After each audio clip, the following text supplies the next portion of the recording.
Elf एक ऐसा mythical creature जिसे आपने the hobbit and the Lord of the ring जैसी मूवीज में देखा होगा। एंड अगर बाहर नहीं देखा तो हैरी पॉटर के डोबी को कौन ही भूल सकता है। लेकिन मेरी मुलाकात एल्फ से हुई थी एक आर रेटेड एनिमे के अंदर।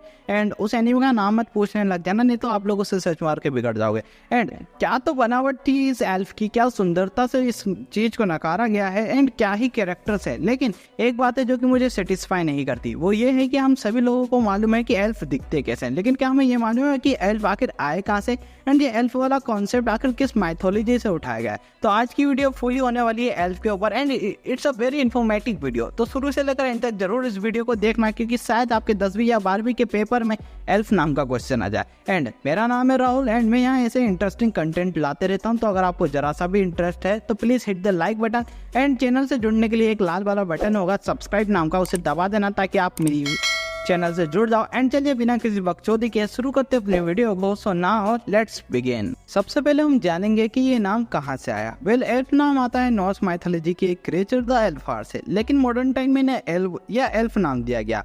नॉर्स माइथोलॉजी में बताया गया है कि ये बीमारियों का कारण बनते हैं, लेकिन बाद में ये हमें जर्मनिक फोल्कलोर में देखने को मिले, जो बताते हैं कि एल्फ छोटे मगर सुंदर बौने होते हैं, लेकिन इनकी उम्र इंसानों से कई ज़्यादा होती है और ये नेचर से जुड़े होते हैं। एंड इनके पास होती है मैजिकल पावर्स। इनकी पहचान है इनके लंबे नुकीले कान, जो कि थोड़े अजीब से लगते हैं, लेकिन एल्फ यही तक सीमित नहीं थे। इनका इस्तेमाल कई कंट्रियों में अलग अलग तरीके से किया गया है, जैसे कि बच्चों की कहानी एंड मूवीज में, जिसमें सबसे पहली मूवी आती है द मिस्टर लॉटेवॉग। अगर मैंने राइमिंग अच्छी करी तो एक बार लाइक जरूर कर देना। हालांकि ये एक पोइट्री है जिसमें एल्फ का जिक्र किया गया था, एंड जिस पर सन 1905 में एक शॉर्ट फिल्म भी बनी थी ब्लैक एंड व्हाइट में, लेकिन इस फिल्म में एल्फ का कॉन्सेप्ट इस्तेमाल नहीं किया गया। फिर आती है सन 2005 में एक movie the Chronicle of Narnia, जिसमें हमें बहुत सारे एल्फ देखने को मिले लाइक मिस्टर टिमनस। एंड मैं सच बताऊं, मेरी जिंदगी का सबसे पहला एल्फ मिस्टर टिमनस ही था।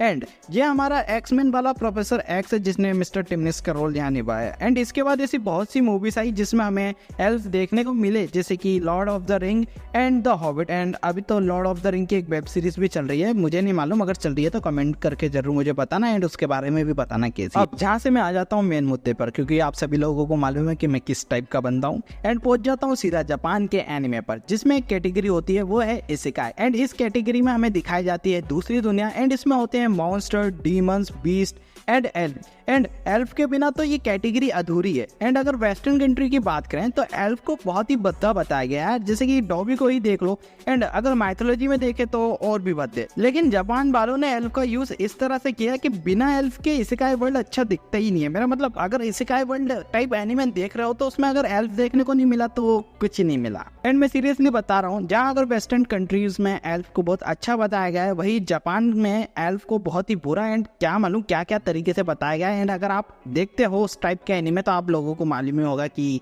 किस तरह से एल्फ को इसमें बताया गया है। हालांकि दोनों तरफ एक बात सेम है, वो ये है कि वेस्टर्न कंट्री में देखा जाए तो एल्फ को पवित्र बताया गया है, एंड कई जगह पर इतना गंदा बताया गया है कि मैं सोच भी नहीं सकता। कई एल्फ को ऐसा बताया गया है कि उन्हें जिंदा रहने के लिए अपने कान काटने पड़ते हैं, अपनी आइडेंटिटी छुपानी पड़ती है। वही दूसरी तरफ जापान में देखा जाए तो एल्फ यहाँ पवित्र बताए गए हैं, लेकिन लास्ट में इनकी पवित्रता की माँ बहनी करी गई है।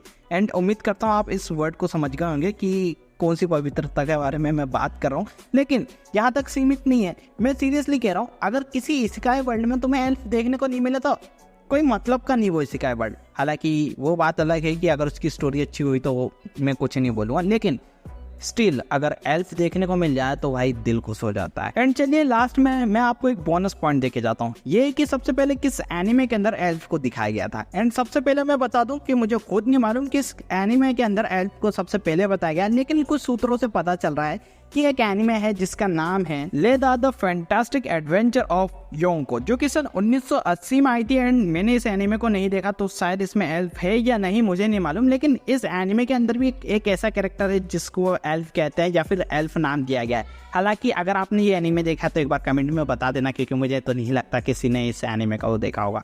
एंड बस आज की वीडियो में बस इतना ही। अगर मेरी बकचोदी अच्छी लगी तो please hit the like button and subscribe कर लेना, क्योंकि मैं यहाँ ऐसे ही अंडरस्टैंड वाले कंटेंट लाते रहता हूँ। तो प्लीज चैनल से जुड़ने के लिए सब्सक्राइब कर लिया। एंड चलिए बहुत हो गई बकचोदी, मिलते हैं हमारी अगली वीडियो में।